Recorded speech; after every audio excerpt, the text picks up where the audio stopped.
السلام علیکم ورحمۃ اللہ وبرکاتہ۔ بسم اللہ الرحمن الرحیم۔ معزز سامعین، ایک بھائی نے سوال کیا کہ ملاقات کے وقت جب مصافحہ کرتے ہیں تو یغفر اللہ لنا ولکم کہتے ہیں، کیا یہ ثابت ہے یغفر اللہ لنا ولکم کہنا؟ اس کی کیا دلیل ہے؟ ناظرین، مصافحہ کے وقت یغفر اللہ لنا ولکم کہنا یہ ثابت اس روایت سے کیا جا سکتا ہے جو برا بن عازب رضی اللہ عنہ سے روایت ہے۔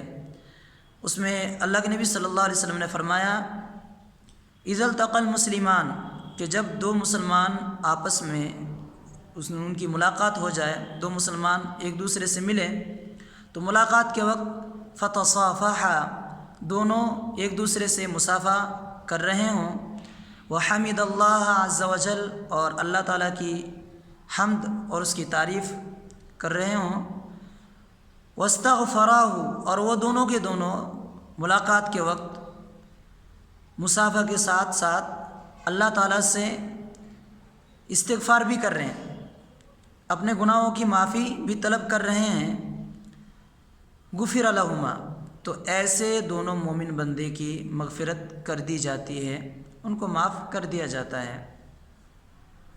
تو یہ روایت ابو داؤد میں 5211 نمبر پر ہے، اس کے علاوہ مسند احمد میں بھی موجود ہے۔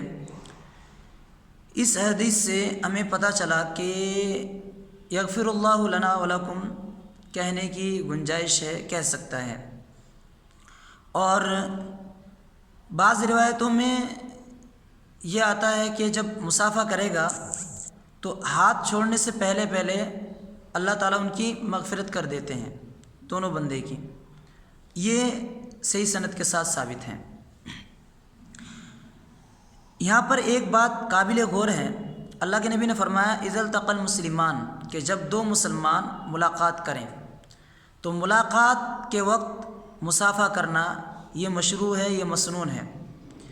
ملاقات کے علاوہ میں نماز پڑھنے آ گیا، میرے ساتھ اور بھی لوگ نماز پڑھنے آ گئے، ہم جماعت کے ساتھ نماز پڑھنے کے بعد ایک دوسرے سے مصافحہ کر رہے ہیں، تو یہ ملاقات کہاں ہے؟ تو اس طرح سے نمازوں کے بعد مصافحہ کرنا یہ قطعاً جائز نہیں ہے، کیونکہ اللہ کے نبی صلی اللہ علیہ وسلم نے مصافحہ کی جو مشروعیت بتایا وہ کب؟ اذا التقى المسلمان، کہ جب دو مسلمان آپس میں ملاقات کریں، ان کی ملاقات ہو تو ملاقات کے وقت مصافحہ کریں، نہ کہ نمازوں کے بعد۔ اللہ تعالیٰ پوری امت کو بدعت اور خرافات سے بچائے۔ السلام علیکم ورحمۃ اللہ وبرکاتہ۔